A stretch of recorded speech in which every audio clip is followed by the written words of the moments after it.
What's up, everybody? We are back, the end of the bench show where the fans go. Pat, you took a little break from me last week. You went on the Born in '87 pod. Um, you know, little Yes, sir. Yeah. little hurt by it. You didn't even ask and give me a heads up. I had to find out from Okay, you know Justin. what? I just, You might be messing with me here, but I'm pretty sure I made sure with you because you were my quote unquote boss here well, that you were cool with me appearing on someone else's podcast, and you were like, no need to ask. I'm like, well, I'm gonna ask anyways. So don't yeah. go telling our listeners that I went rogue I because don't that's know. just not true. I don't know, Pat. I mean, and then I get a text from your fiance today about how you're not going to be able to record. I don't know. Yeah. All You're right. starting to Well, get a little flaky around the holidays, and I don't appreciate it. hey, Got you a sweatshirt, and with this is how you repay me. with Katie, I'm sure she already mentioned it to you. We and her haven't seen each other for a few days because we had to get our COVID test to be safe. We found out today that we were both negative, so we are all good. So yeah, that's why she was doing that in terms of texting you. Yeah. All joking But I told her, aside, I told her, I was like, I don't think you understand how little, because she was wanting to play a joke on you. It was like, just go along with it. And I'm like, I'm not going to care yeah. when The he funny says thing he can't is, do it. let me tell you something funny. She sent me the screenshot of that. She texted you saying Pat can't go on tonight, and then she scribbled out whatever she wrote underneath it. And then you said okay to it. I zoomed in on it and I said, just go with it, LOL. And she goes, how did you read that? I'm like, because you didn't scribble it out good enough, Kate. That's why. So, that was a funny conversation I had with her earlier. She's like, he's not really canceling. I'm just pissing him off. I'm like, okay, so I am recording tonight. That's all I need to know is what I'm doing tonight, Kate. My calendar runs my life, so I just need to know. I told her we were recording tonight. It's been a little while. We took the week or so off because of the holidays, but now we are back. And some news. I mean, we got a few things to talk about. Absolutely. Yeah, I mean, I don't like taking weeks off, but we were at a point It's in a the weird sports time. cycle. It's like nothing's going on. I don't want there's only so much I could talk about COVID and football, and it's just whatever. It's such a weird time with everything. I mean, normally in a normal year, we'd be having some hockey and basketball up right now, and it's pretty much football or bust until I think Christmas or whenever the startup for basketball is supposed to be. It's just such an awkward time. So the sports news, we're basically relying on anything football and a baseball off season, which can be slow, it could be fast, it's really unpredictable. So it's just such a weird time in terms of the sports world, but we'll always find something to talk about. Yeah, I mean, one thing that we can say for sure is the baseball off season is definitely not fast. It is literally, and No. I told our friend Nick Landy today, it's literally worse than going to the dentist. I don't understand how Quite the how analogy there, possible. but I don't understand how it's possible to be so fucking painful and slow in the off season. I just don't get it's a negotiation Well, here's the thing. Is it? There are some players out there. At all. I don't think it's a negotiation. No, well, you also have to think about it like this. You also have to think about it like this. There are going to be certain players out there who do not want to sign until one of the bigger names or whatever, or comps to them sign first, so that way they know what their market value is. So, I mean, for example, maybe, Tanaka won't sign before Paxton or vice versa because they think one or the other is going to set the market for the other. You know what I'm saying? They don't want to take less money than they think they're worth because ultimately that's going to hurt, another guy in terms of that money. It's all about market value and how some of these guys view themselves and how the teams don't see them as those numbers. I mean, we even talked about it, how Spot Track's AAV, their market values are completely off with so many guys. But it is like that in the free agent world. So that's in the sense why it can be so slow. Also, I'm sure owners are just trying to find ways to nickel and dime and not spend as much money as they once did so many years ago, because what the analytics are basically showing us, you don't need to spend the big money to put together a championship ball club. Yeah, well, and I mean, look, I know like baseball is just going to be inherently different, right? Because every other sport has a salary cap. So there's really no like worrying about that next guy in like basketball or Yeah. football or or hockey. So like I get that part of it. Like the only thing that I would say is that like as a general society, we kind of like drama, like a lot. And Oh, absolutely. We build off of that. there's not even like gossip in baseball. Like there's like a little whisper once like every other day. And that's my problem. It was like, you got to give us something. You got to keep the fans engaged throughout the off season, or else it's just like, it's just a regular old fucking 162 game season when baseball comes. You know? That's fair, but I mean, the last couple of days there have been some A talks, well, little some bit. some news with my team, the New York Mets. We could get right Yeah. into that if you want, because it's been since pretty much since this morning. I've seen this rumor on Twitter, and if you want to introduce it, by all means. Yeah. So James McCann has been, I would say, rumored to be nearing a contract exception of the Mets with the Mets. Well, that didn't come out right. He's close to signing with the Mets is the proper way to say it. Yes. If you're not an idiot like me, I've seen 4 years, whatever the value was. Obviously, Pat, like I really wanted them to get JT Realmuto because I predicted it on the Landy Lodge 2 years ago that they would sign him this offseason. Am I going to lose sleep over whoever the Mets get? Honestly, probably not, as long as it's not DJ LeMahieu. I could honestly care less. But as a Met fan, I think obviously McCann is, the second best catcher available. So I'm sure you're happy because McCann is still better than like every other catcher you've had in a very long time. Yeah, no, I'm actually very excited about that. I hope it does come to fruition.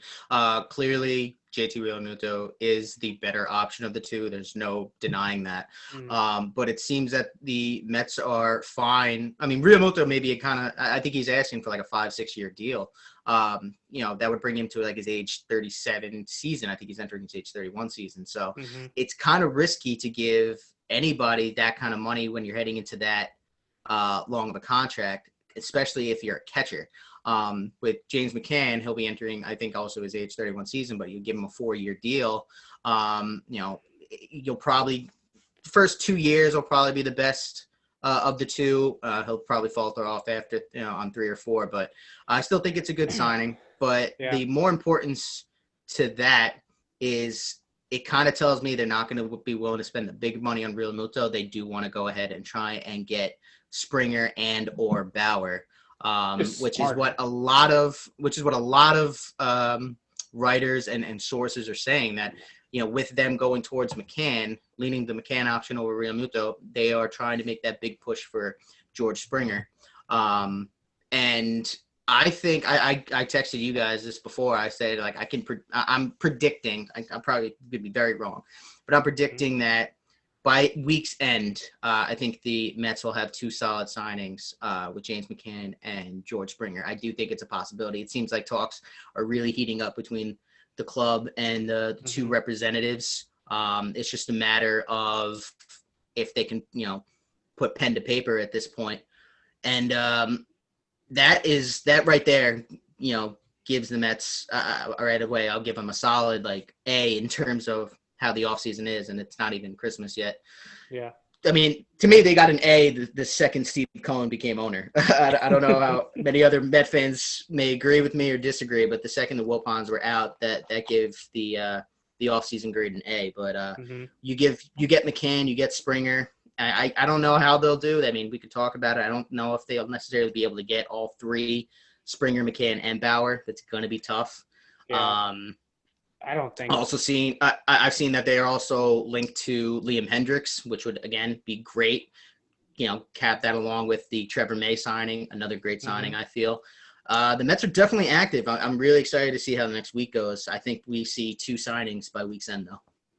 Yeah, I mean, I hope so. I mean, honestly, just to get like a big name off the board would be nice.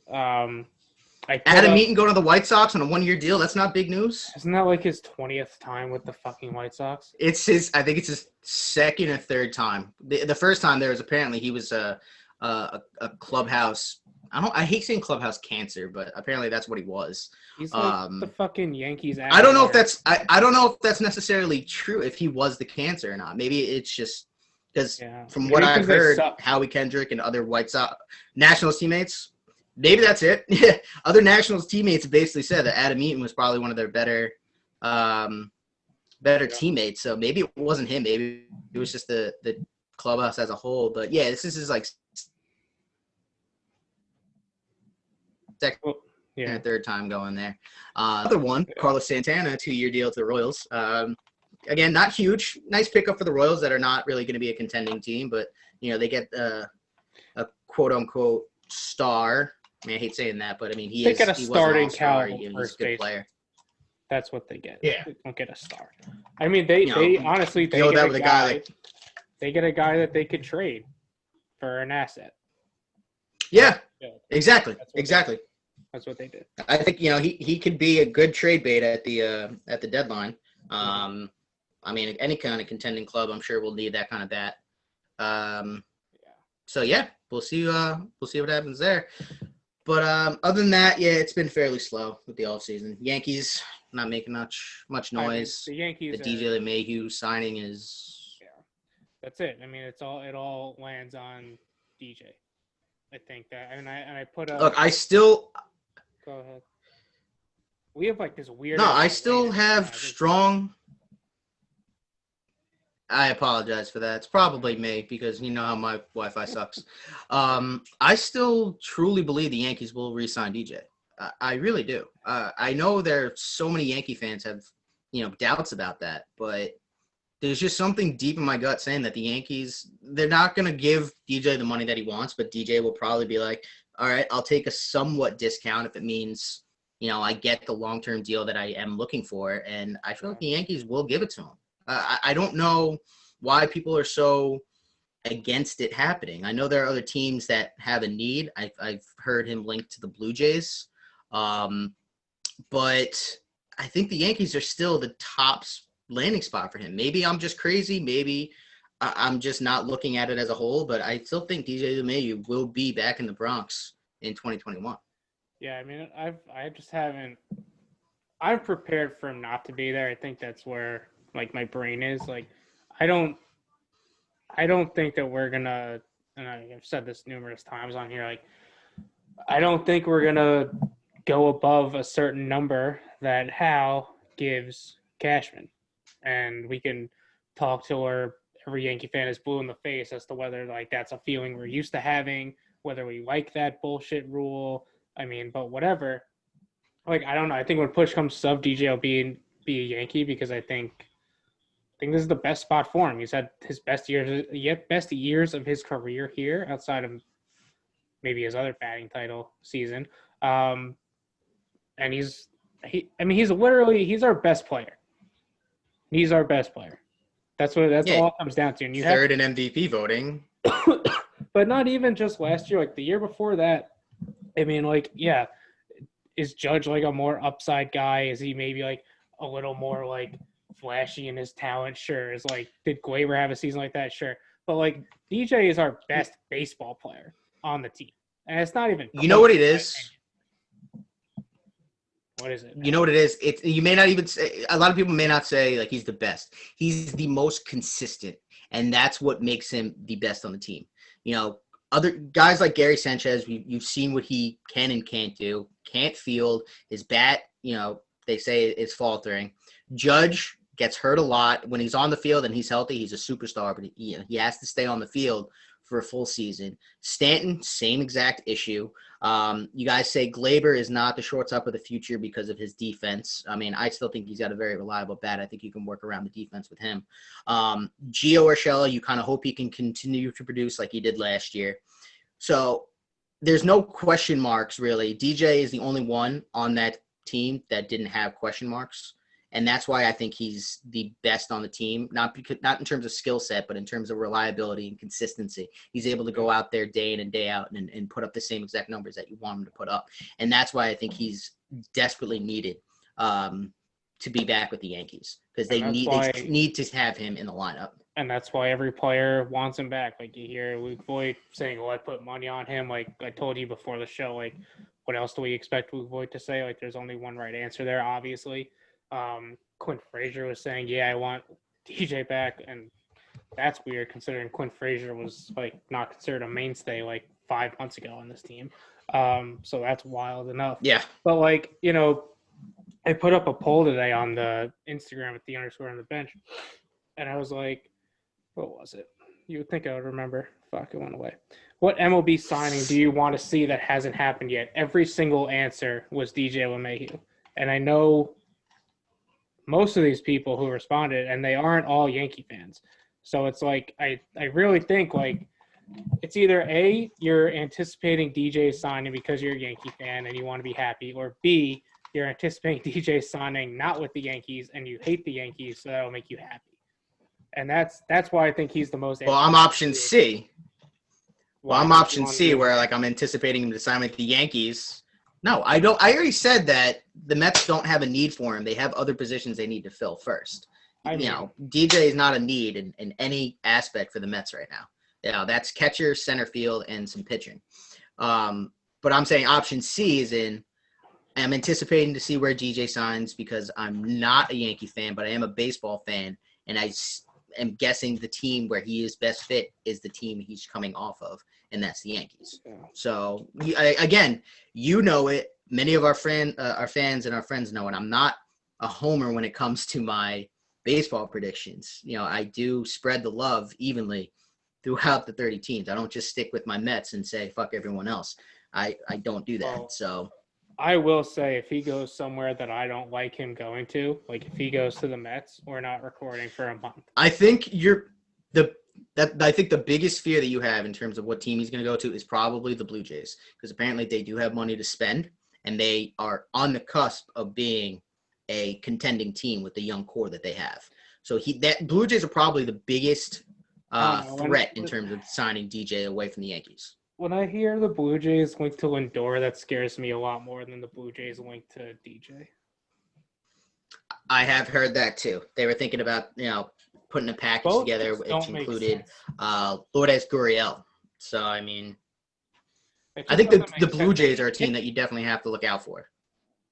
Yeah. Well, they're always another team that needed pitching.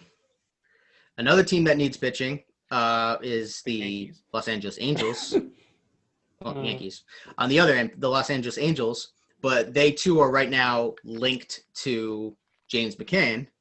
A lot of sources are saying that it's the Mets. He's the Mets to lose. It's basically if he doesn't go to the Mets, it's because the Mets don't want him, which clearly isn't the case in terms of Sandy Alderson and company. But the Angels are apparently linked to James Mccann, but they should be looking pitching first. They have no pitching. Like, their depth chart currently it was Andrew Heaney, Dylan Bundy, and Griffin Canning, and then literally no one else. I mean, last year they should have been in on Cole. They decided to spend that money on Rendon, which is a good signing. Pair him up with Trout. You have a Joe Adele coming up. You hope Shohei Ohtani is, he's probably going to be a batter for the most part. Next year. He probably shouldn't be pitching. I don't know how his elbow or anything has been, but they need pitching badly. So they should be in on pretty much any available pitcher that is there.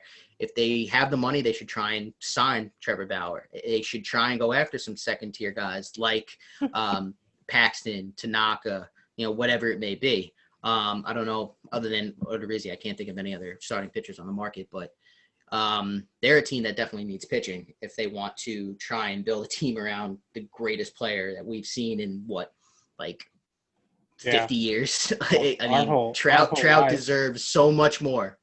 Yeah, Trout deserves so much more from that team, and they're just not giving him the weapons, not necessarily weapons, but the supporting cast that he desperately needs.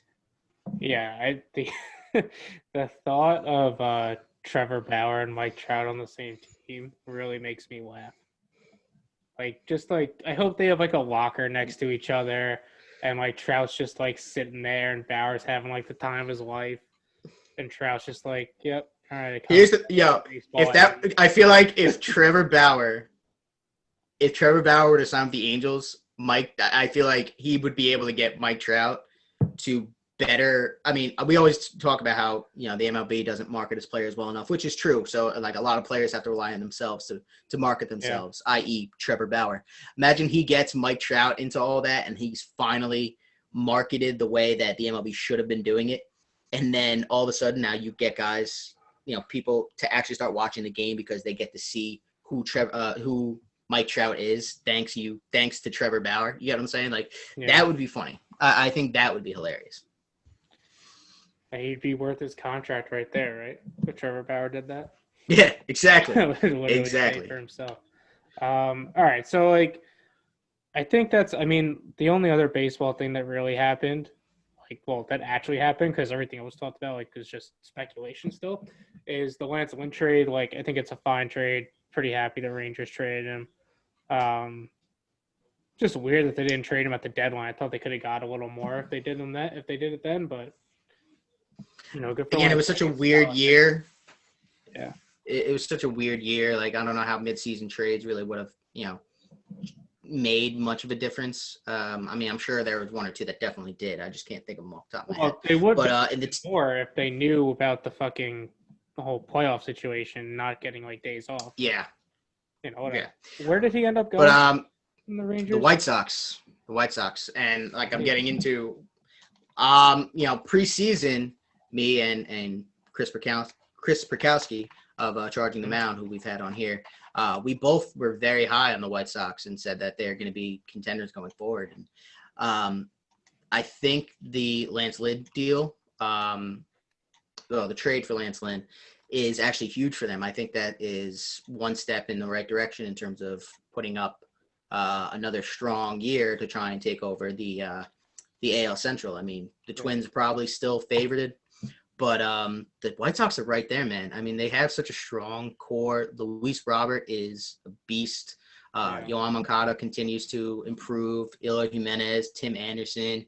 They signed Grandal last year. They have the pieces. I mean, hopefully Michael Kopech comes back and is just ready to rock. They definitely needed some supporting cast, and they did get it with the trade of Lance Lynn. They signed Adam Eaton again. I don't know how they'll play him. I don't know if they'll put him in right or, put him in center and then Robert in right. I don't know how they'll do it, but they're going for it. And I kind of like to see them make a run. I don't know why. It's just been so long since they've been really competitive. So, yeah, I mean, without looking at the Twins and White Sox updated roster and stuff, I would put the White Sox ahead of the Twins right now. And I think I would have done that last year too, to be honest. I'm not a big Twins guy. I don't know if it's the Yankee fan in me that just doesn't respect them. You beat them anyway, so it doesn't matter. I know, but I don't know. Their lineup is good, but I think the White Sox pitching is probably better than the Twins pitching. Well, I think the Twins is starting to. I think they're going to go downhill a little bit because they may lose Nelson Cruz. They might lose Nelson Cruz. They DFA'd or they didn't tender Eddie Rosario contract. I don't believe. I think he was the big surprise. He was one of their big bats. And you don't have Odorizzi. You lost Trevor May. I mean, their pieces are falling a little bit. So who knows how good they'll be? I mean, we'll wait until we do our preseason predictions, which won't be for a few months. I'll be able to review the roster and everything like that. My predictions will probably be very wrong, but I have a good gut feeling about certain teams. The White Sox taking over the Twins in the Central, I think it's very plausible. Well, we know the Royals will probably be in second to last place. Yeah, they're going to be down there along with the Tigers. I was going to say the Royals are going to be in last, but I forgot the Tigers were in the division. The Indians are a huge question mark. Are they going to sell? Is Lindor actually gone? I think they'll probably end up getting rid of him. They still find a way to always be good, though. Yeah, as of late. Their pitching is. I mean, you have Shane Bieber, who is top 5 in the league right now. You could argue that he's probably top 3 with, Bauer, Cole, DeGrom, whoever else you want to put up there. But he's definitely top 5 in the league. Like, I'm curious what they're going to do with him. Like, are they going to keep him long term? Because if they're thinking about being sellers, they could probably get him for a lot right now. So I don't know his contract Probably. either. I think he's just entering arbitration. I could be wrong, but yeah, I don't know. Well, we digressed a little far there. Sorry about that. It's okay. He's 25, so he definitely has a shit ton left of control. Let's go to football. I mean, look, Pat, the Jets, we've tried to really stay away, I think, throughout this whole football season. Like, we did that one episode with Justin and Adam. We did one after Bell got traded, where I think we really, vented our frustration. I mean, it's clear that this team is 0-16 now. And I feel like we have to talk about it. Like, I think we have just a little jam session about it. Well, the only thing that I have to say is that Raider loss was 100% on purpose. I don't care what anybody may think. Yeah. Greg Williams isn't that terrible of a coach to be like all-out blitz, last play of the game, go to man-to-man coverage in the backfield. There's no way in hell that wasn't done on purpose to throw that game. I don't believe that. Yeah. He's veteran enough to know in that situation, you don't play man, you get everybody back. He goes ahead and blitzes 7. Come on. Like, that was done on purpose because he knows what is at stake for the Jets. Even if he knew that he wasn't going to be there going forward, I don't get how anybody would think that play was drawn up thinking that he was doing that to secure a win. There's just no way. Pat, you can't even call, if you're playing Madden, which for those of you who don't know is a video game. All right, so stay with me. If you're playing Madden and the computer is set to run a Hail Mary, and it's pretty obvious because they'll tell you Hail Mary, but while you're picking your play, they'll literally give you that information. And then you have 10 seconds to pick a play. If you're in coaching suggestions, the only suggestion there is man up 3 deep. And that means you have 3 fucking zones over the top, and then you fall everyone back, and you let everything go in front of you. In that 10 seconds, Pat, you cannot find the fucking play called Engage 8, which is blitz everyone you fucking have. And Greg Williams decided, oh, no, we could do it. In a video game, in a make-believe game, you can't do the stupid shit that Greg Williams did. It blew my mind. And let alone you're doing against Henry Ruggs, who ran a 4.240. And the corner, to his credit, ran a 4.740. So he has a little bit of speed to stick with him. But I mean, I couldn't believe it. I just couldn't believe it. And you actually texted us. Pat, say it was over. I knew it wasn't. Cook dinner. I knew it wasn't. You were literally texting us. You were like, I told you. I knew they were gonna win. The second I see that text, touchdown Henry Ruggs, game over. And I was just like, you were saying, Scott, I'm sorry. Did you actually believe that they were gonna win this game? Come on, man. I was literally even if I had a feeling that they were gonna blow it. I didn't think it was gonna be in the fashion that they did it. Pat, I don't even know how the Raiders got the ball back. When I left to go cook dinner, the Jets had the ball. It was first down, and there was a minute and a half left.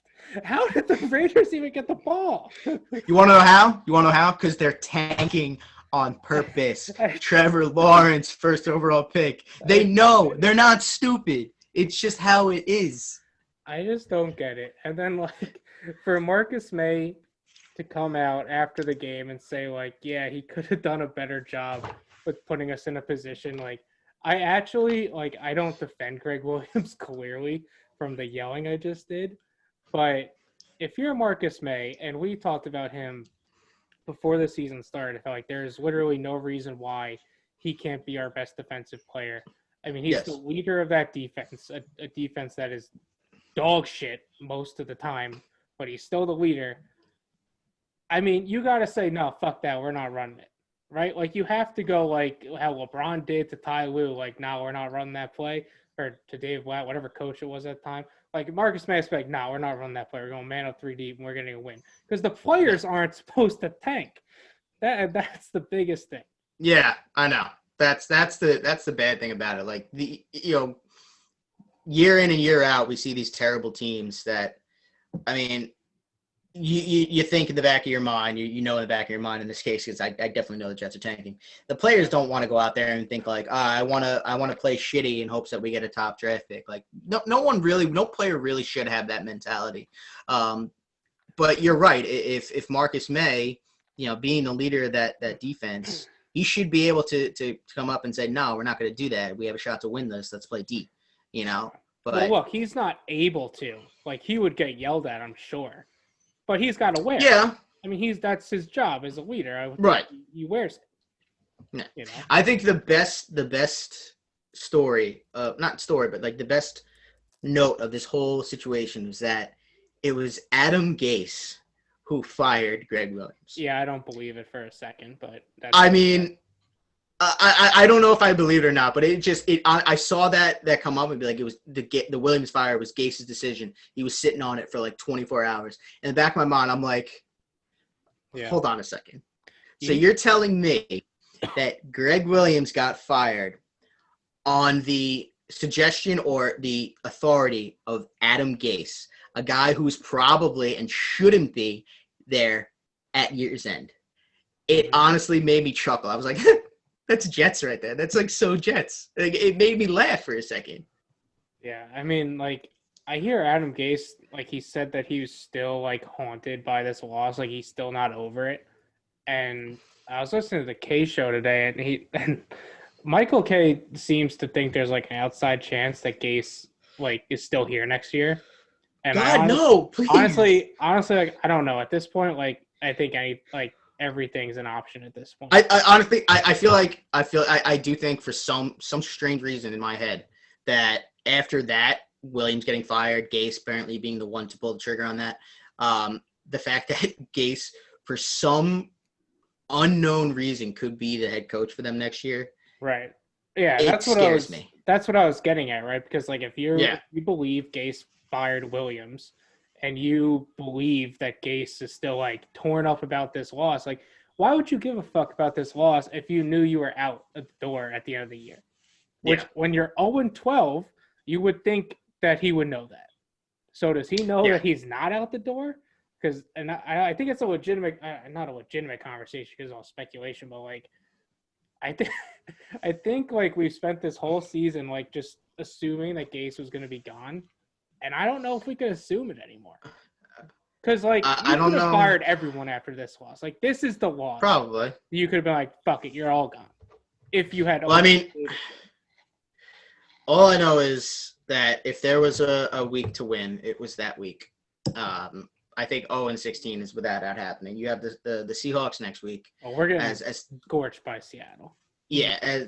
Yeah, I know probably people might be thinking, the Giants beat. The Giants are way better than the Jets. No, that's that's why we're going to get scorched by the Seahawks. Yeah. Then you got the Rams. No way in hell are they beating the Rams.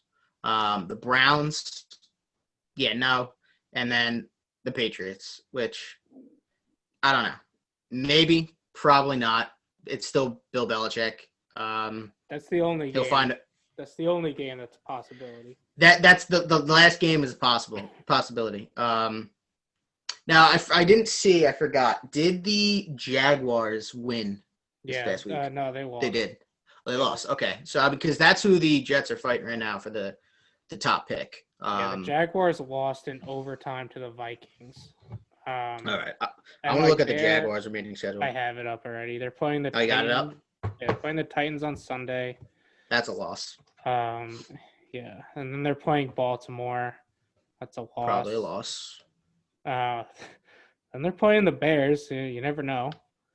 And Who's starting quarterback for the Bears right now? I have to ask that. Is it Foles or Trubisky? I think it's still Trubisky. And they end the season against the Colts. So I think that's all. They can maybe beat the Bears. Maybe. But wait, who's home? Who's home in that? Because that might make it. I mean, it probably won't make a huge difference. It's one of them. The Jaguars are home in that game. I don't know. Man. Like, it's gonna be rough. It's gonna be rough. The hope is that the Jaguars win at least one game, just in case like the Jets win a game by accident. Oh yeah, I mean the goal here is we want the Jags to win at least one more game, and if we don't think they can, then we have to basically continue doing what we've been doing. I keep saying we, but I hate to associate myself with this team, but they need to keep doing what they're doing, and that's just lose.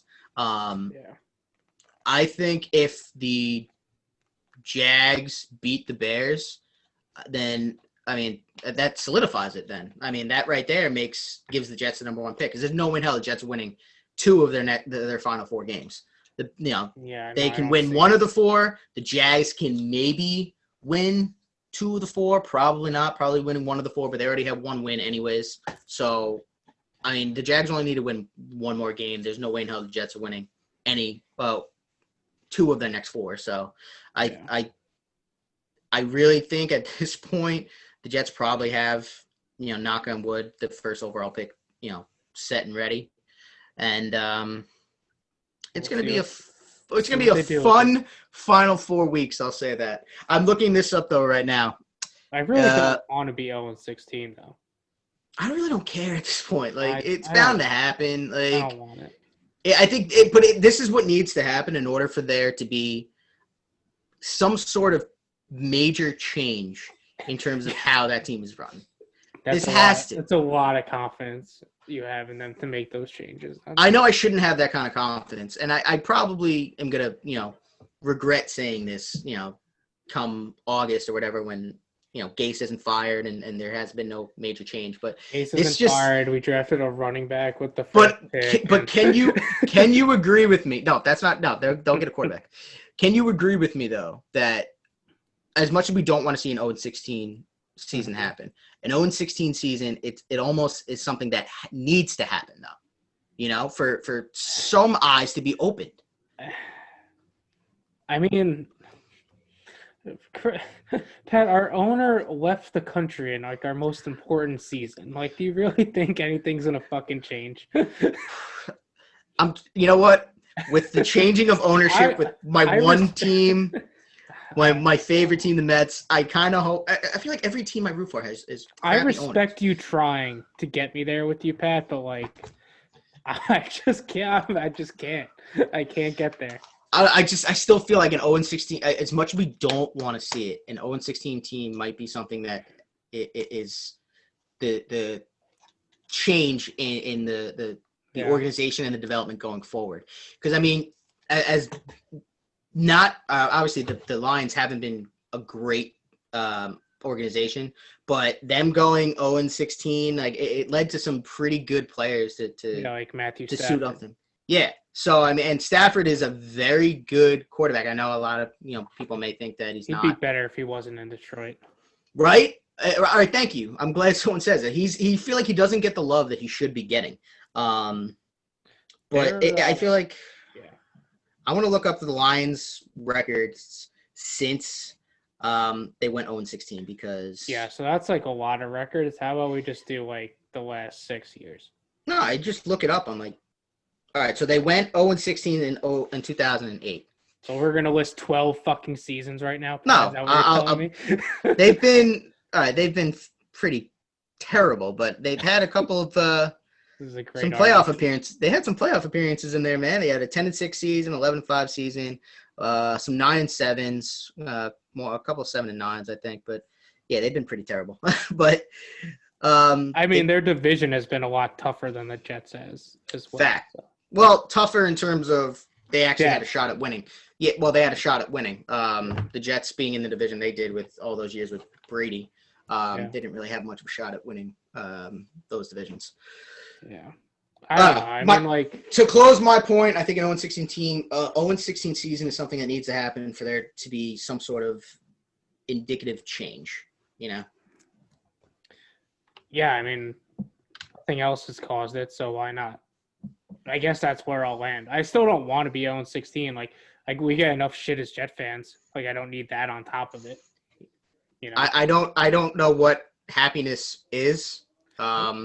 In terms of my sports team. So, I mean, I'm used to disappointment, so this wouldn't shock me at all. I'm a very fragile person, Pat. There's only so much I could take. Okay, you know what? Don't give me that fragile bullshit. The Yankees may lose LeMahieu. Oh, my God, the Yankees. You guys are always talking about how the Yankees have so many freaking championships, and you're complaining. I'm not. Well, maybe not you. That. Maybe not you, but that's not. Talking about me, Pat. All right. Jeez. Don't forget, but you've seen championships in your lifetime, though. I have seen a few. You've seen how many championships have you seen? You've seen at least 3, if not 4. So at least you've seen. Yeah. 4. Seen 2 Duke championships. How many no, they only had the one Celtic. Celtic, right? 1. Yeah. I have nothing to my name. Yeah. Nothing. The Rangers, nothing. The Rangers have seen him at Stanley Cup.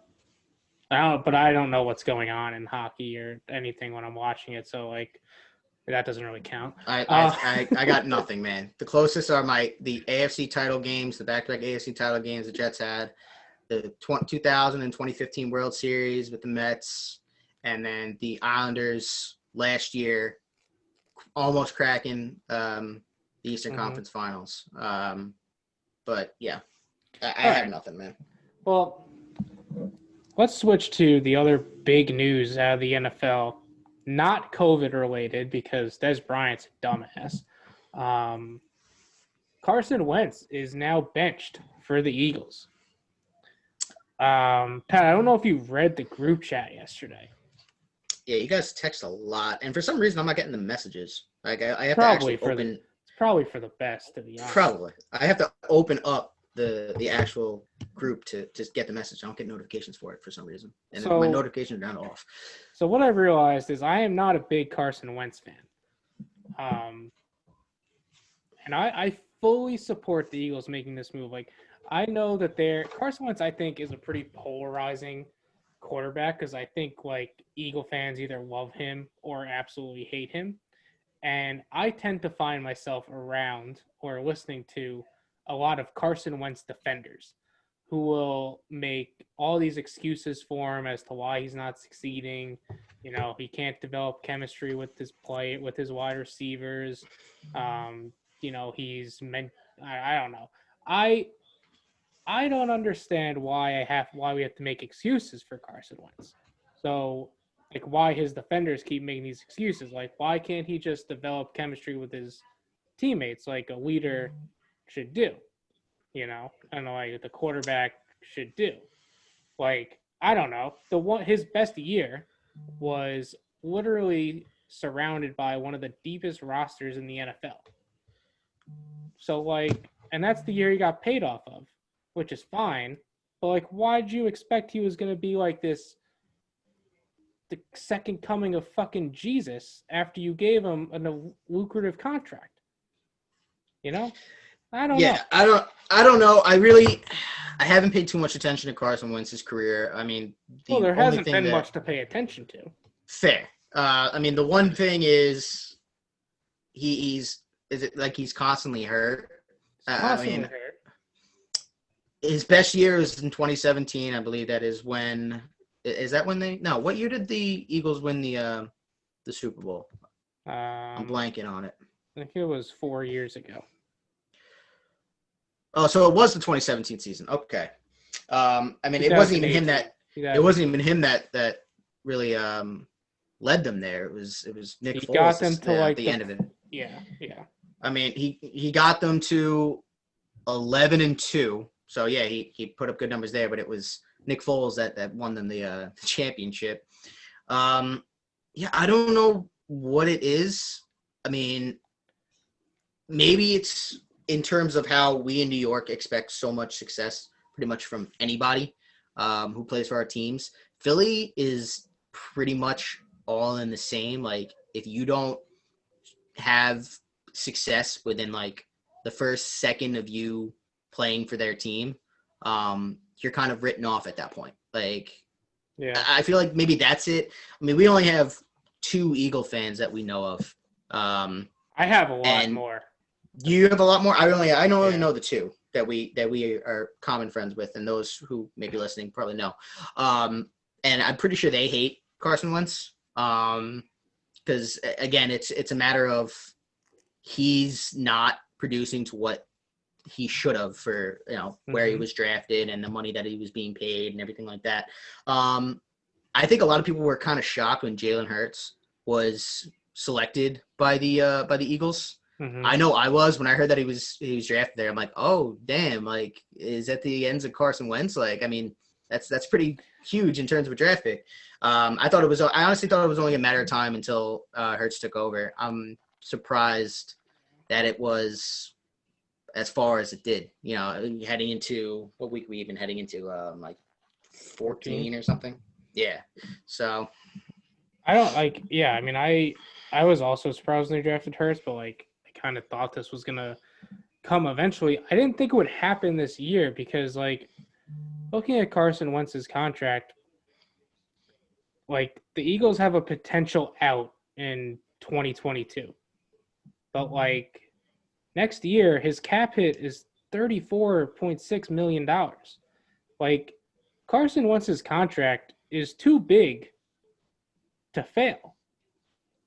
It's literally too big to fail. Like the Eagles can't just fucking say, all right, well, see you later, and we'll play Jalen Hurts instead. Like that's why it didn't make sense to me, and that's why like I think it's great the Eagles benched Carson Wentz because I don't think he deserves to be on the field right now.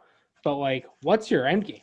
Like you can't have a reasonable end game in sight. I mean, unless like you wait until after next season, you have the out or whatever, but then it's still like $24.5 million in dead cap. Like, I don't know.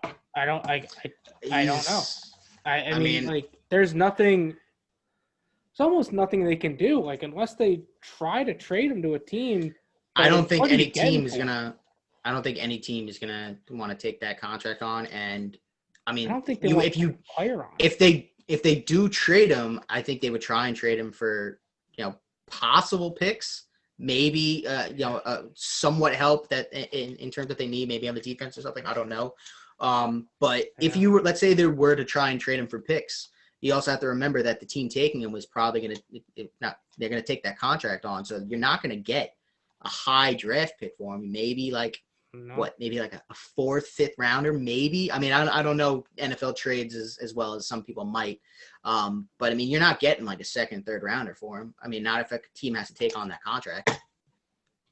I mean, and if they do take it on, what team right now would need a starting quarterback that Carson Wentz fits in right away? I can't, right off the top of my head, personally, I can't.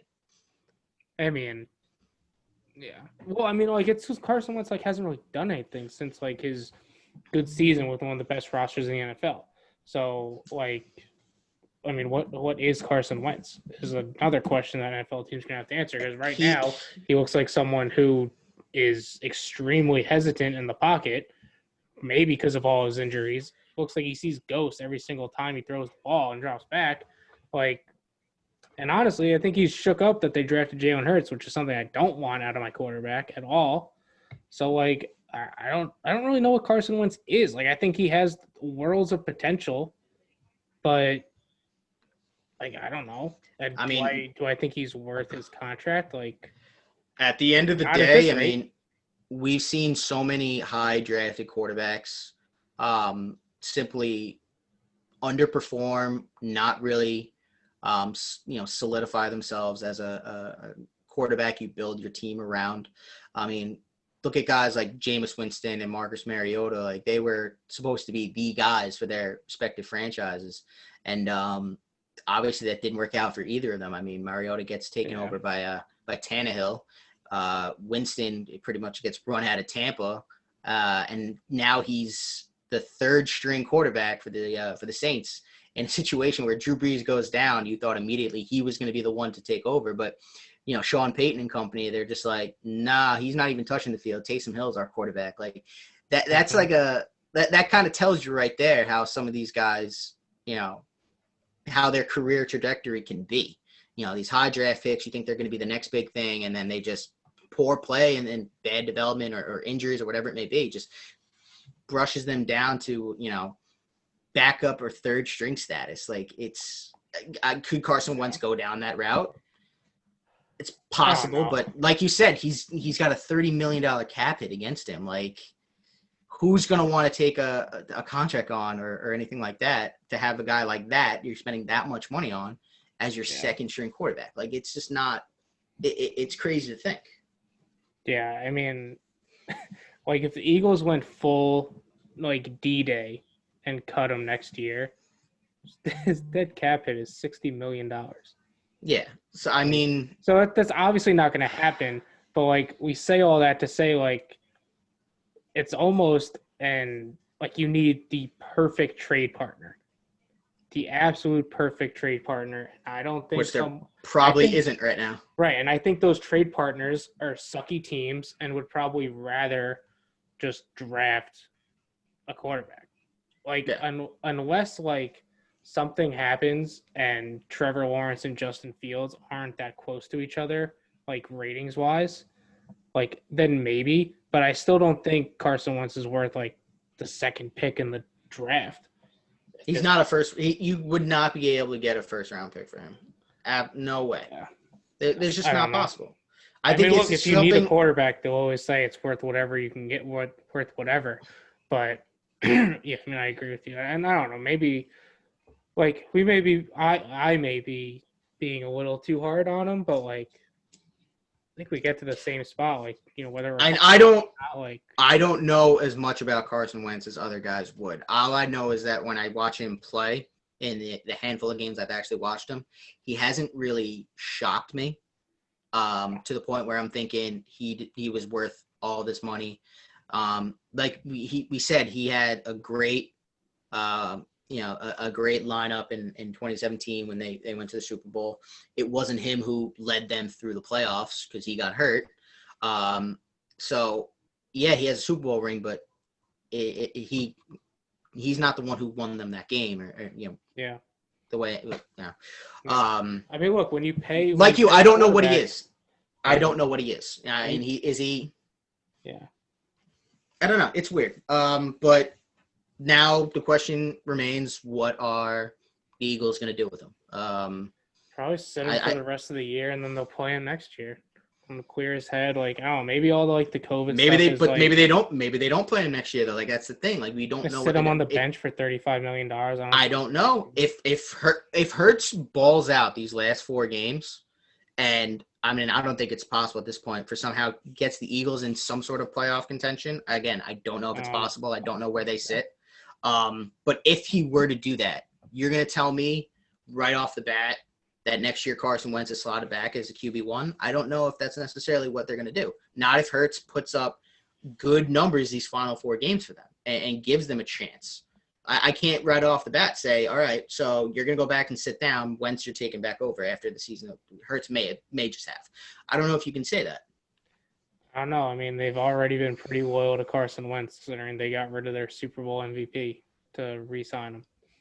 So I don't know. I think they'll sit him for the rest of this year, and then they'll reassess. So, I mean, I would be a little surprised if he's not starting game 1 next year as long as he's healthy for the Eagles. Then we'll see. I don't know. Maybe Doug Peterson just needs to go. I think a lot of Eagles fans believe that. Maybe his time just is come and gone at this point, but maybe he'll roam the sidelines of the Jets next year. I don't even know if that would make me happy or sad. I'm not even going to give emotion towards that yet. Yeah, I think that's it. Like, wanted to talk a little bit about James Harden being a fucking asshole to the NBA, but please go ahead, quick, go. No, we're like at it. I mean, it's kind of. You want to talk about it, so say it. So go ahead. I want to talk about it yesterday when I didn't know he was reporting to camp because now he's willing to report to camp, but he has to test negative for COVID for 6 days in a row. before he's allowed to practice. But yeah, like I think James Harden is being an asshole to the Rockets organization, the fans, their new head coach, and basically to the whole NBA. I mean, like, trying to gather my thoughts here on the spot. So, James Harden, from the very beginning of the offseason, said, I don't want to be in Houston anymore. I want to be traded. Wanted to go to the Nets, allegedly, is what he said. The Rockets said, well, we're okay with getting uncomfortable, was their quote. And they've shown that they are definitely okay with getting uncomfortable because Harden's still on this roster. I think Harden stays on this roster for most of this NBA season, if not the whole NBA season. But like Harden took his player empowerment that the NBA Players Association has, like the whole league is player driven, fine. But like the NBA being player driven really just gets driven home like way too much in my opinion, because like just But it's because true. the player, yeah, okay, fine. Just because the players run the show and can do what they want doesn't mean that the organization always has to give in to them. Which is why I was going to say, I love that the Rockets are being like, you can stop bitching and complaining and you do what we tell you to do, or you're going to, Yep. you'll play for whoever we send you to, whatever it is. I kind of love that they're doing that because, like you said, the NBA is a player-driven league. We've seen it a dozen times over how players basically scratch and claw to get what they want, and every team will basically be like, okay, yeah, you get what you want. I kind of love how the Rockets are standing up and saying, that's not going to fly with us right now. Harden's a Rocket until we say otherwise. I don't care what he says. I respect that. I really do. Now, yeah, they might trade him. Like you said that probably won't happen. It's possible, but if they don't trade him and he continues to bitch and complain, I'm gonna do nothing but like smile and laugh because it's like I kind of love that a team is finally taking a stand and saying like, yeah, we know players make a lot of these decisions, but you know what? Not right now. We're gonna control this. I respect that. I actually really do. It's just annoying because like if I'm like anyone associated with the Rockets, fan, front office like a new regime, ownership, coaching, like I'm just so fed up because like James Harden has had his entire experience in Houston catered to him, completely catered to him. Like Yeah. they got him Chris Paul. Didn't want to play with Chris Paul after I think 1 or 2 years, even though he's like the best point guard that James Harden has ever seen with his own eyes because he's the best point guard of his generation. So, okay, fine. So we'll trade him to the Thunder and we'll get you Russell Westbrook because you want to play with him. Then it turns out, oh, no, I don't like playing Russell Westbrook anymore. So you have to get rid of him too.